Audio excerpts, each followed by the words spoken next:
Today's video is called Becoming an Independent Practitioner. So again, this is a continuation of all the videos that I've made up to this point. A lot of similar themes getting woven throughout and kind of one topic leading into the next. So if you haven't watched the other videos, you might do so, but I think each one is also can be watched by itself. So the kind of key theme here that we're exploring is this balance between being a student and being our own teacher. Being a student of a tradition, of a lineage, of a particular teacher, and also, at the same time, sort of not giving up our own intuition or our own ability to discern what feels right or what seems, what sits well with us. That if at any point something really doesn't sit well with us, it's like that might be a good time to kind of stop being a student and listen to your own guidance. But I think that the main problem I see, the main tendency I see, is that we've taken the whole idea of be your own teacher too far. And it's coming from that skepticism, which is a good thing, but if you take it too far, it can hold you back. So we're holding on to a bit of that skepticism. We're holding on to a bit of our trusting our own sense of what makes what works for us, and what tradition or what teachings or what teacher feels right. So we're holding on to a bit of that, but we're not. But the invitation is to not hold on to that so tightly that we close ourselves off to receive, to follow, to to be a student. So there's this balance, and so I've been talking a lot about how to find a good teacher, what to look for in a good teacher, the role of a teacher, and different teaching styles and all that kind of stuff, because I'm a big advocate for studentship. I think becoming a really good student is transformative. And but the problem is that in order to give up our skepticism and trust someone, we should choose carefully. We have to proceed with caution. And, we shouldn't just give that out to anyone. We should, we should feel it out and maybe test the waters a bit before we dive in. But eventually you can't swim unless you're in the pool. So it might take us a while, kind of, it's like, you start in the shallow end and you kind of put one foot in, and there's, they have like the stairs. There's like 2 or 3 stairs leading down to like the shallow end. And you might put one foot in, then the other foot, and then like go down to the next step. Then you go down to the next step. and then you're like all the way in the shallow end, and then you kind of slowly, wade through the water until you're fully submerged. And this is probably smarter than just diving in, because what happens to a lot of people who dive in, they go to India or whatever, and they meet some charismatic guru who they're totally, kind of swept away by, and they kind of lose their wits about them, and before you know it, they're kind of fully brainwashed by some kind of, cult or foundation, or some teacher or some leader. And maybe sometimes it's okay, but we all know the stories when it wasn't okay. And so we want to be, aware of those things, and consider carefully who to sort of surrender our skepticism to, who to trust, who to follow, who's worthy of our our respect. And so that is what I've been focusing on a lot, is this kind of careful analysis, observation, consideration, easing your way in, but ultimately being willing to open and sort of let go of your own need to, you know, to control everything, and your own need to be the one who knows what's best for you. That kind of recognizing that we might be children on the spiritual path, and there are some really experienced practitioners, some great teachers, some great role models, some great spiritual friends that have gone before us, that have used their time more wisely than us, perhaps. Um, and it's certainly worth turning to them and looking to them for guidance, or practicing under them, or studying their teachings, or whatever it is, going to live with them, going on retreat with them. And if we can get close to them and kind of develop some kind of relationship, that's great. But today's talk is that ultimately, the point of today's talk is that ultimately, no one can do the practice for you, right?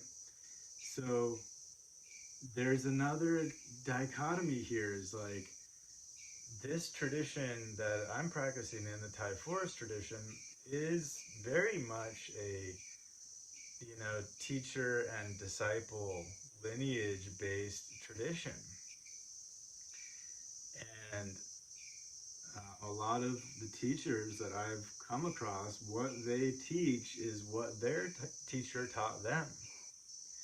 So it protects the lineage, it protects the teacher, that no one teacher kind of rises above the rest and says like, well, I discovered something different.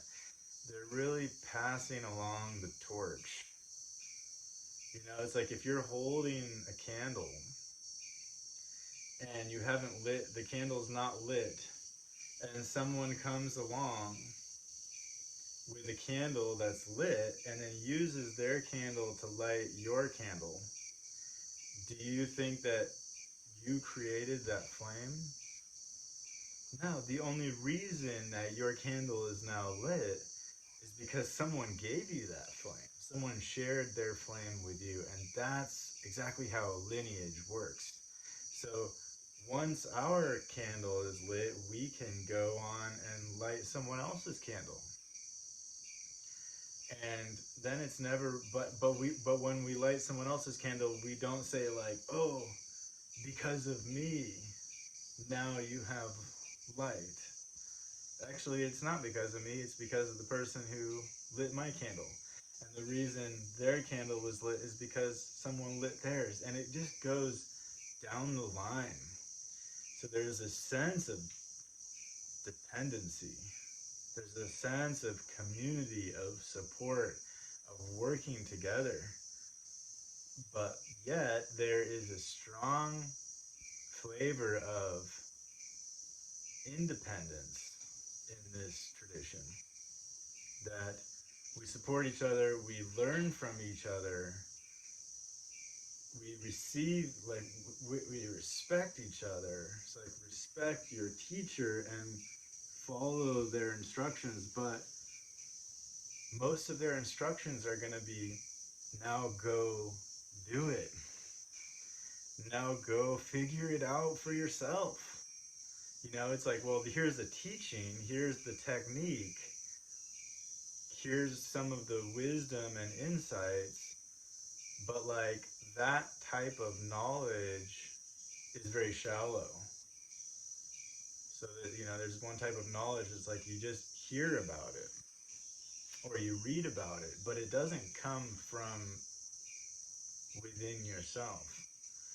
And so that is the type of knowledge that we can get from a teacher, from a lineage, from a tradition. And it's pretty important, you know. That's what we want to open up and be willing to receive. It's like, let me get that kind of surface level information and become clear about it and kind of come to like at least sort of an intellectual understanding of it. We can't fully grasp a lot of it, but a lot of it is quite logical and it sort of makes sense. You're like, okay, I get it, but like, have I fully realized it from the depths of my own heart yet? No.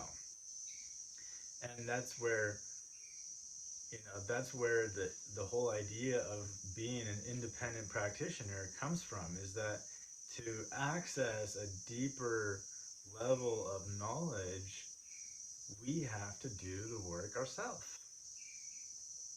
So that's when we shift, you know? So it's important to kind of be flexible and play different roles. It's like, oh, now I'm a student, respect, listen, follow. But then, like, you know, you go home or you go back to your, like, now I'm in my hut, and it's like, now go do it. And nobody's gonna do it for you. You know, there are some traditions where they believe that like the guru can kind of transmit some kind of, I don't know, energy or some sort of, you know, kind of mystical transmission of some deeper experience or realization. But in this tradition, that's not recognized as like a valid type of awakening. So this tradition is very much about, there's only one way to get there, and you've got to do it yourself. You've got to figure it out. You have to make the mistakes. You have to be self-disciplined.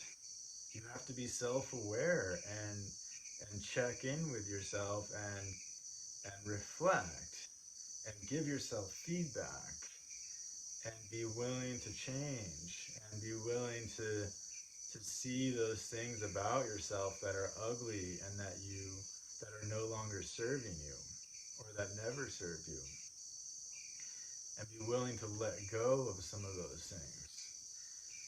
So how to become an independent practitioner? I think the mistake is to jump into that too early, or to kind of hold on to that, because that idea for many of us who are more independent, who are more individual, who are more kind of self-sufficient, self-sustaining, self-reliant.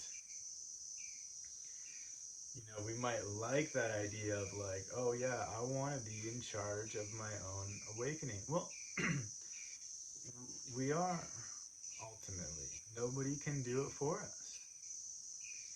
But if we hold on to that idea and sort of use that to justify skipping the whole kind of student disciple, being humble and following and taking instructions and taking guidance, and that whole kind of opening up to like the tradition, the lineage, the teachings, the teachers, spiritual friends and guides and mentors. If we say like, oh, it's ultimately about being an independent practitioner because I have to do it myself. So if I hold on to that idea too tightly, then I close myself off to all of that guidance. Then I miss out on all that surface level knowledge of the teachings, of the suggestions, of the instructions, the advice, the detailed descriptions of what to keep an eye out for, what to be careful of. Some of the common pitfalls, some of the common places where practitioners get stuck. And many of those obstacles are shared experiences on the path that sort of everyone goes through, and we might experience them slightly differently. So there is some sense of like, well, my experience is different than your experience, but that's another thing that we have generally taken too far, in my opinion. We've really held on to this whole, my truth, your truth, be your own teacher, I'm fine, leave me alone. I want to be, I want to be in charge of my own life. We've taken all of that so far that we've become blinded by our own insistence to be independent, to be, to be strong and to be skilled and to be capable, to be competent. It's all good, but anything that, you hold on to too tightly becomes becomes an obstacle. It becomes something that blinds us. So the challenge here is, to recognize at what level something that potentially serves us, at what point does it become a hindrance? At what point do we take that too far? And do we slide, oftentimes unknowingly into that extreme? So the extremes here is we're looking for the middle way. And the one extreme is fully surrender and dive into the deep end and, give yourself over completely to some teacher or,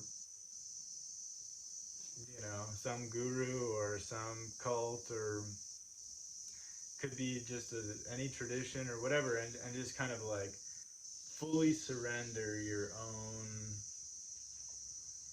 faculties, you fully surrender your discernment and give up your skepticism completely.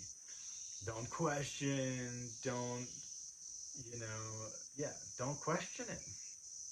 Just like, yep, okay, I'm gonna sign up, I'm drinking the Kool-Aid, I'm not gonna question anything about this.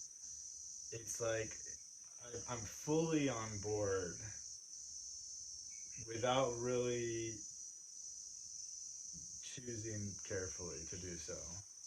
I didn't ease my way in, you know, I just signed up, I just dove in. And that's one extreme that, again, it might work out for some people, but it makes us super vulnerable, and there's too many spiritual predators out there who prey on those individuals who are, you know, who are good candidates for someone who's gonna just surrender their will completely and hand it over to someone else and just dive in without really feeling it out. The other extreme is we hold on so tightly to our own kind of inner guidance, to our own knowledge, to our own wisdom, to our insistency to do it our way, that we know what's best for us. Nobody else knows what's best for me because nobody else knows what it's like to be me. And it's my truth, it's my way. I don't need help from anyone. You know, this kind of stubborn, individualistic, independent mindset is the other extreme. That's like, one extreme is just like fully open, no kind of protection at all.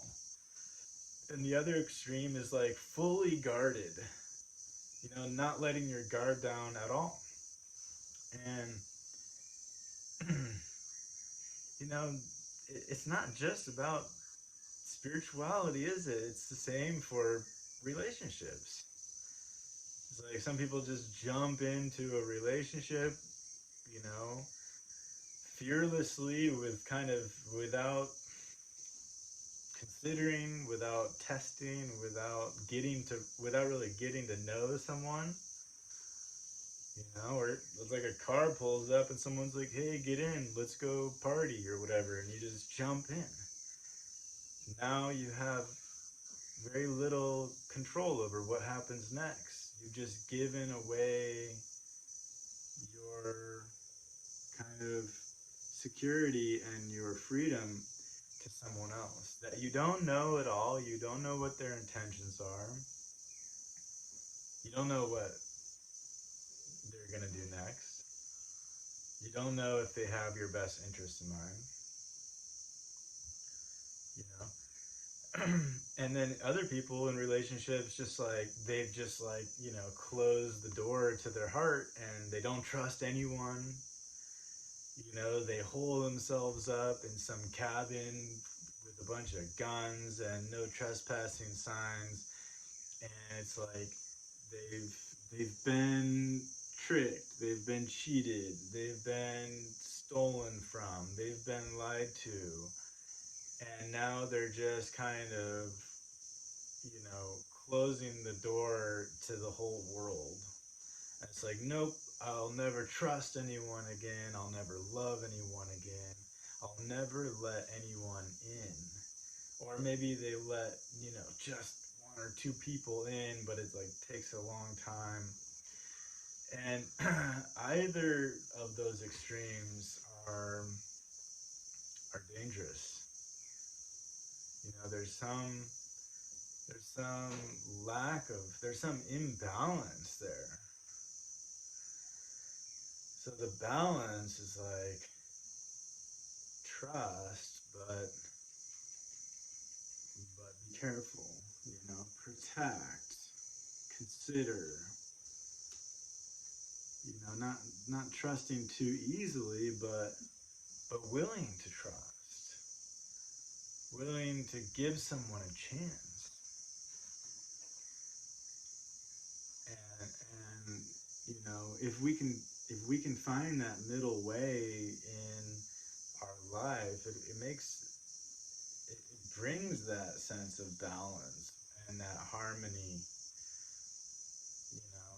not only for ourselves, but like for the people that we share our lives with. But we have to look at those layers, we have to look at the causes, like why, you know,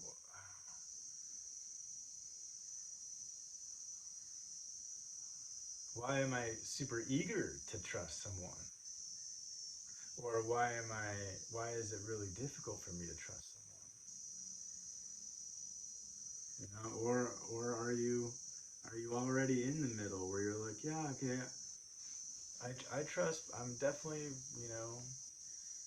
willing to trust people and give them a chance, but I'm also careful. I'm also a bit cautious. I don't just jump in the car with anyone who pulls up and says, hey, hop in, let's go, I want to ask that person a few questions first, run a quick background check. Let me see your ID, and so it's the same when we're kind of facing these decisions on the spiritual path. It's like, yeah, I mean, even the internet, so many friends of mine have talked about this great spiritual teacher that they're obsessed with.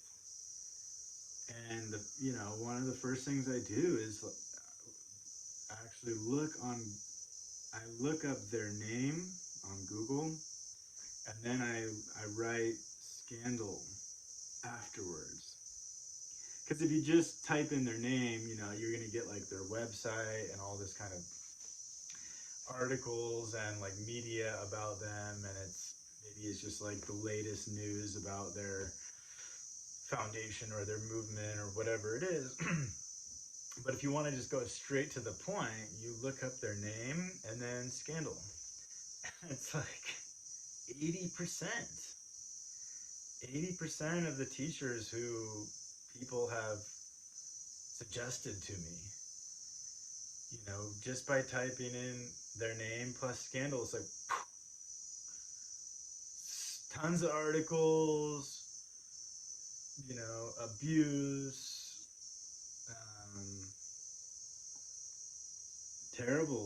sometimes terrible things that they've been accused of or guilty of,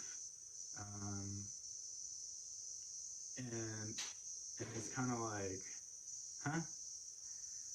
It only takes a few minutes for me to kind of like do that background check. Oh, you want me to kind of check out your teacher and that you think is so great? Well, I'm going to just kind of check them out a little bit, see what kind of information I can dig up on them. And it's like, I'm probably not going to go much further down that road when I see all these kind of red flags popping up. And it's true that not everyone who's been accused of something or whatever is guilty, and a lot of things get, there's other intentions there. People wanting to get, the spotlight put on them, so they're going to come out and make some accusations about some famous person, whether it's a celebrity or a spiritual teacher or whatever. So it's not like I'm going to buy into every, piece of dirt that I can dig up on someone, but you kind of get a sense of like, how controversial is this person? And, what have they been accused of? Or what have they been convicted of? What have they admitted to? Or just how are they living? they've got, 100 Rolls Royces, what does that say? What does that say? It's like, is that someone that you want to hand over, to surrender that that mm,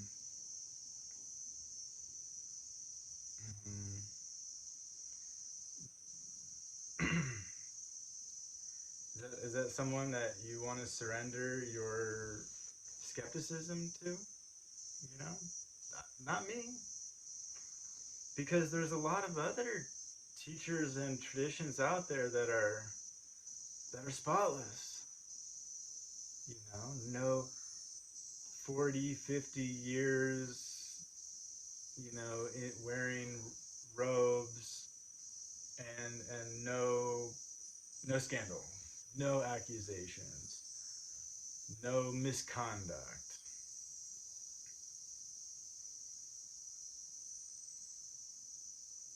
So, and lots of good deeds, lots of kind of charitable deeds, or support for good causes, or you know years, decades of teaching for free, or finding ways to share the teachings or something. There's a lot of kind of reasons to trust this person, and you can't really find anything, at least right away, that tells you that, there's no red flags. So, okay, let me go down this road a bit.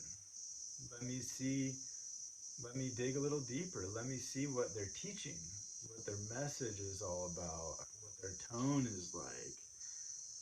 Let me see if it resonates with me, if it reminds me of something that I kind of already know.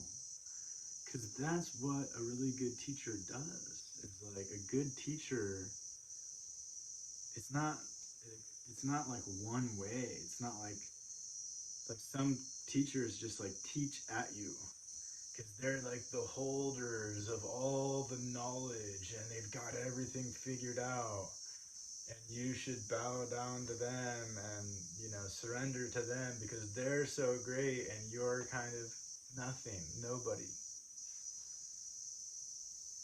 And but in my mind, a good teacher is someone who is gonna just kind of give you a little push and show you where to look.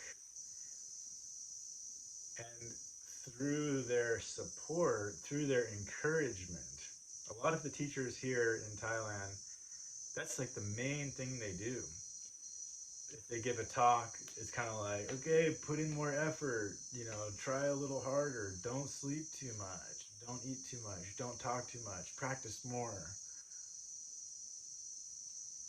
And it's just like, okay, the encouragement is to like figure it out for yourself. And if you got a problem, if you have questions, you can go and ask. But like, to always be asking and like, always needing help is not really what they want us to, that's not how they want us to develop ourselves. That it's like, maybe I have a problem coming up or a question, and I could just like run to the teacher to ask, but first let me see if I can explore it a bit. Maybe I can figure it out on my own. And then one of the most helpful aspects of having a teacher is that when you do test things for yourself and you come to a conclusion, you can run. So instead of asking the kind of question out of confusion, you run your conclusion by your teacher and be like, hey, so I had this problem, and then I kind of like played with it a little bit, and then I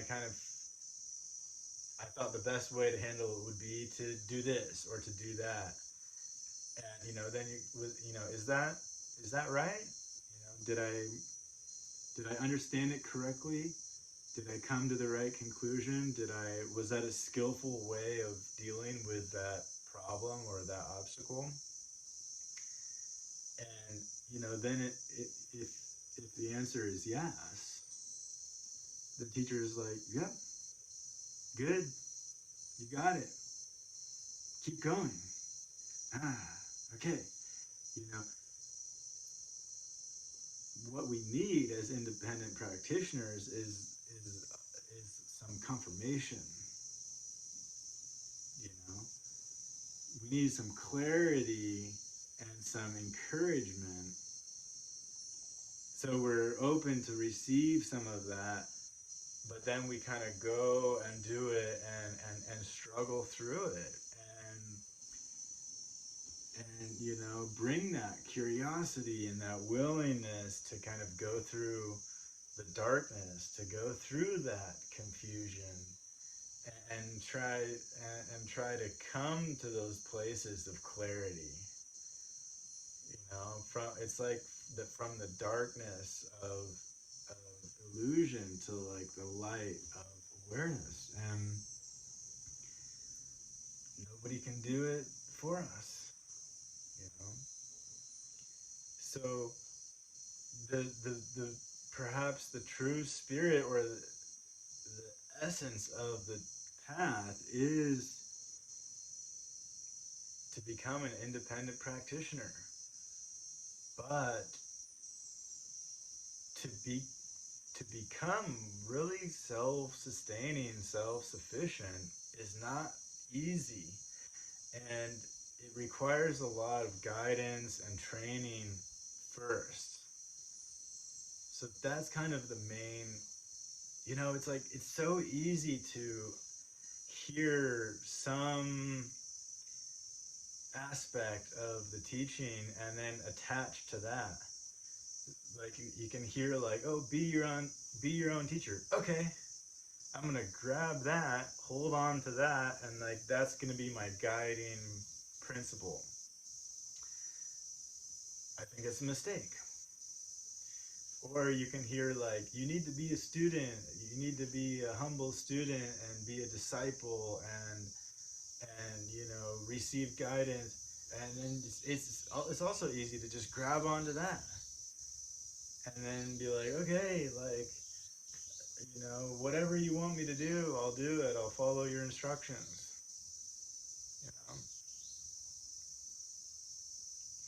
But what takes more care is this ability to hold these two opposing truths and bring them together and navigate it skillfully. That it's like, when, there's a time and a place to bow down to a great master. There's a time and a place to like shut up and follow the instructions, and to drop your kind of yourself. There's definitely a time and a place for that, and to recognize that you don't know everything, to recognize that we're still confused, we're still struggling, we're still trying to figure it out. And then there's also a time and a place to kind of honor and recognize our own goodness, our own capacity, to guide ourselves, to be independent, to figure it out. So I can figure it out. I got this. I can do it. It's like, yeah, like we have to learn how to believe in ourselves, but not to the point that it blinds us from what's out there on offer, what is available to us. And the way that we can approach this carefully is to think that the training and the path is leading us towards eventually becoming, perhaps a fully independent practitioner. In this tradition, Thai forest tradition, a lot of the great teachers, most of the teachers that I go to stay with, a lot of them are in their 70s now. But when they were younger, they would train under a great master for at least 5 years, 10, 15, maybe 20 years. And then they would, once they felt like they were ready, they had a good foundation, then they would venture off and they would wander around the country, living in the forest, in the jungle, living in the mountains, living in caves with snakes. And at that time there were a lot of tigers, and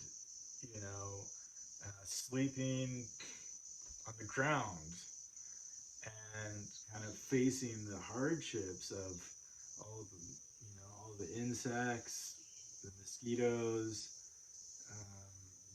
difficult to find shelter or water to drink or food to eat. And they would really test themselves, but not until they were ready.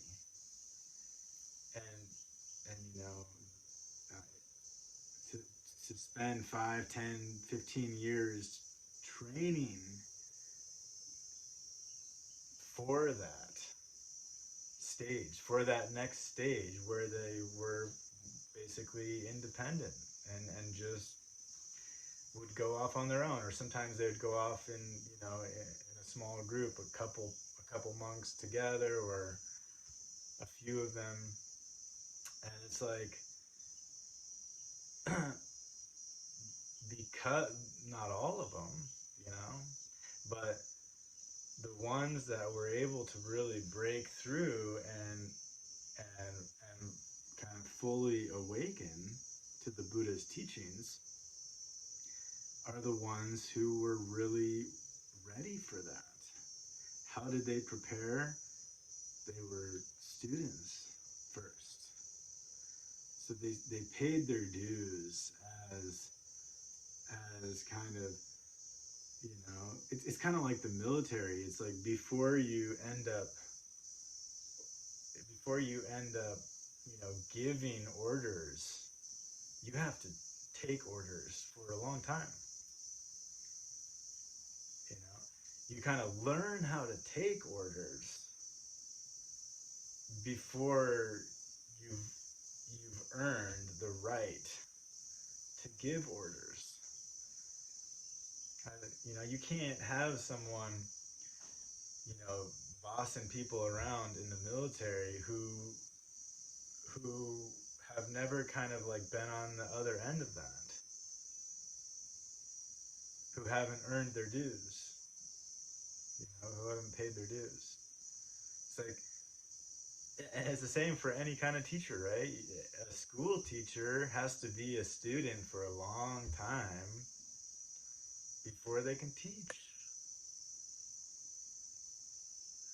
And the independent practitioner is like, if you fully become an independent practitioner,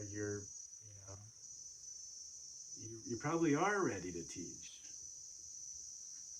But it's like, just like any other thing, it's like before you can teach, before you can be an independent practitioner, you got to spend some time, taking instructions. You got to spend some time learning the ropes and earning that right to kind of just earning developing that capacity to really be self-sustaining, self-sufficient, self-reliant. Because if we jump into that too quickly, it's like it's super risky. Who cares what anyone else thinks? Who cares if it's not about that. It's just like, is it gonna work? You know? And it depends on what your goal is. But if you want to, like, if you want to kind of figure some of this stuff out, I know I got to figure it out on my own, ultimately. But I need help, I can't do it by myself. And there's actually something kind of liberating about that. Because it's like, if I have to do it by myself, oh man, it's so hard. It's the hardest thing in the world, as it is, no matter what. Even if you have the best teachers, the best monastery, the best, community to support you, and all the right amount of encouragement and the right amount of kind of getting pushed or challenged, and the right amount of softness and the right amount of toughness, even if everything's perfect, which of course it never will be, it's still super hard, It's like I talked about in my last video. It's like,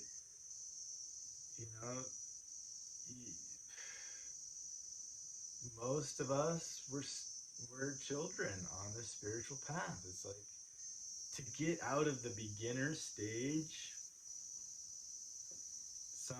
a lot of practitioners will, practice 30, 40, 50 years, and they'll never get out of the beginner stage. So we have to kind of let that sink in a little bit. It's like, I remember when I was like just kind of starting out. I was living in Boulder, Colorado, and I was just starting to like get more into Buddhism. I had read a bunch of like New Agey books and whatnot, and I was starting to go to like the Zen Center, the Boulder Zen Center, quite regular, on a regular basis. And I was struggling through like these 20-minute sits or something like that. I can't remember how long they were. Maybe, I think they were 20, maybe 40 at the most. And I was reading these books about like Satori. It's kind of like this sudden, lightning bolt type experience where like you have a deep insight, or you realize something, or you kind of awaken to something, and it could happen at any time. So I remember like kind of sitting there thinking like, oh, maybe today, like, is it gonna happen now? Like, kind of waiting. So, oh man, all I gotta do is just kind of like keep coming back to my mat, and eventually, like, I'm gonna receive this kind of grace of like some magical experience. And then you start doing retreats, and you like the hours start to add up, and you realize like that's not gonna happen. I mean, maybe it does happen to some people, but it's like you gotta get it out of your head. Because it's like, if you're waiting for it, if you're looking for it, it's just the wrong attitude to have. And the reality is that, like, you could practice your whole life. Like, let's say you did like an hour of meditation a day for like 40 years. And still maybe nothing happens. I don't know. maybe you are able, maybe that person is able to kind of break through something, but there's no guarantee. Depends on like how skilled and disciplined they are in those moments of practicing. Just sitting there waiting for the time to go by doesn't do any good.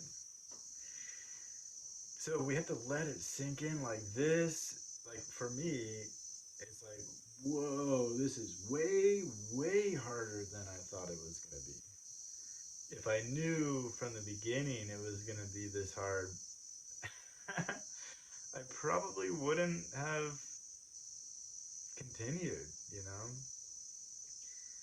But it's good to kind of face the reality at some point. We got to face reality and be like, whoa, this is super, super hard. What makes me think I can do it alone? You know? Am I really that arrogant?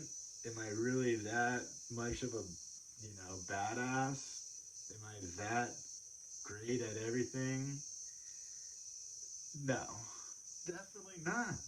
You know, and but yet, you know, I'm not an idiot, and I do have some, you know, I have some potential.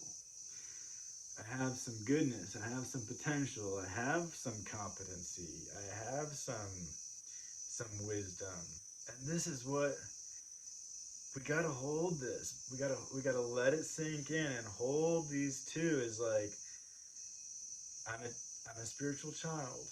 I need help. I need guidance. Teach me. Take care of me. Give me advice. And, you know, I'm strong. I'm capable. I'm competent. I'm disciplined. I have some I have some wisdom already. I'm not stupid. I've got some intelligence. I've got some faculties working for me. And I do have an ability to kind of guide myself. The problem is that it's not complete. It's not fully developed.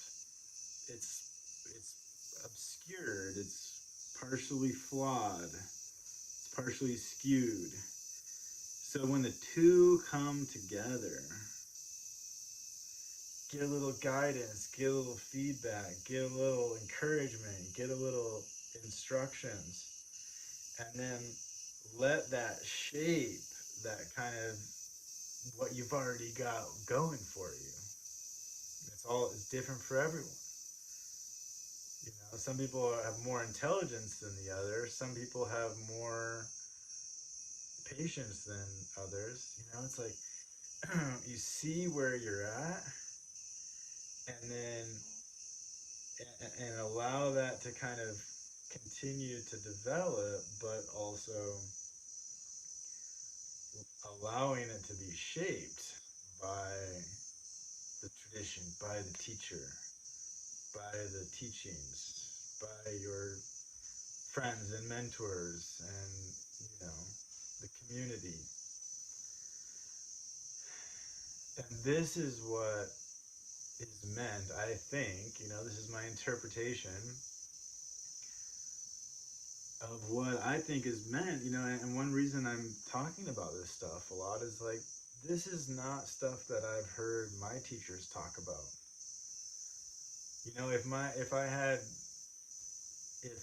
If I thought like a lot of really good teachers were kind of addressing these things, I would step down and be like,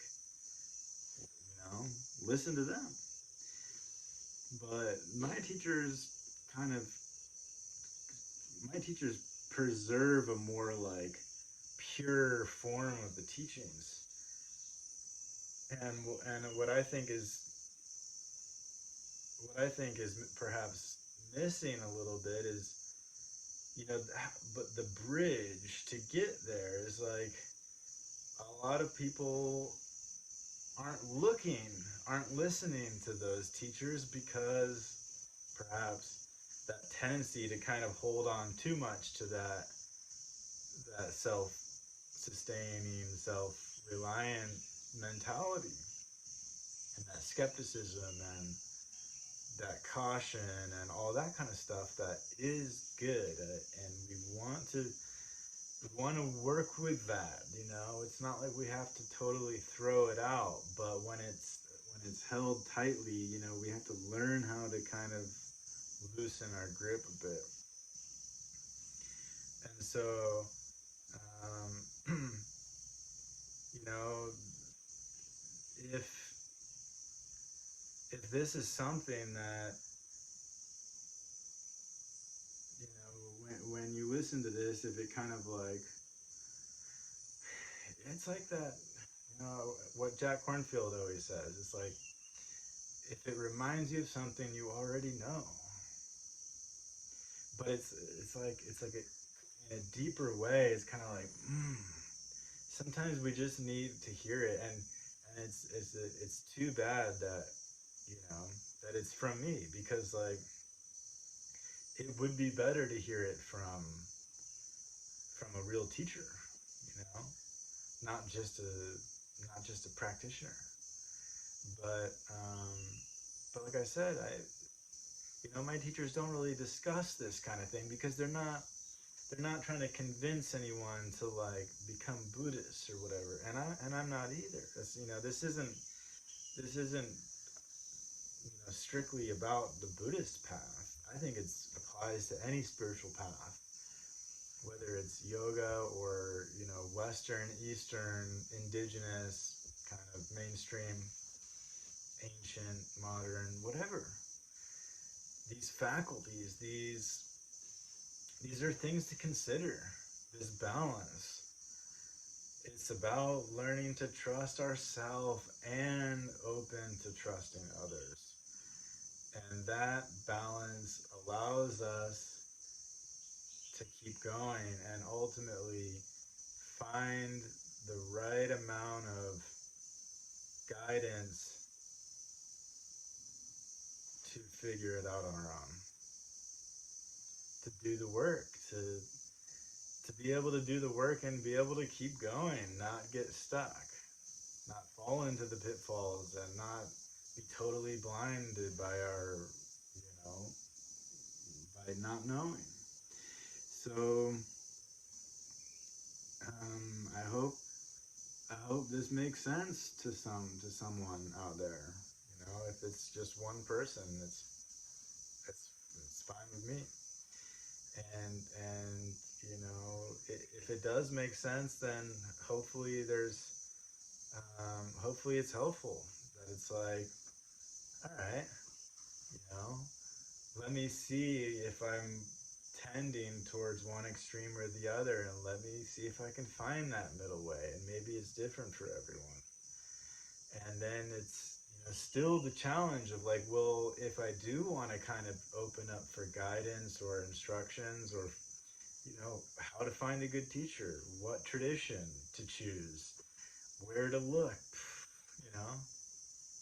that's a whole nother topic. But at least if we're kind of ready for that, or willing to kind of consider that, willing to let go of our skepticism, and start to trust a little bit, that's progress. That's progress. And then we can look around a little bit and see if something feels right. So thanks for watching, and if you like the video, give it a like, maybe subscribe to my channel. Feel free to leave any comments. Be interested to know what people think, and if there's any topics you want me to, if you want to hear my opinion or experience about anything, you can leave some suggestions for topics. And thanks for watching. I'll see you again in the next video.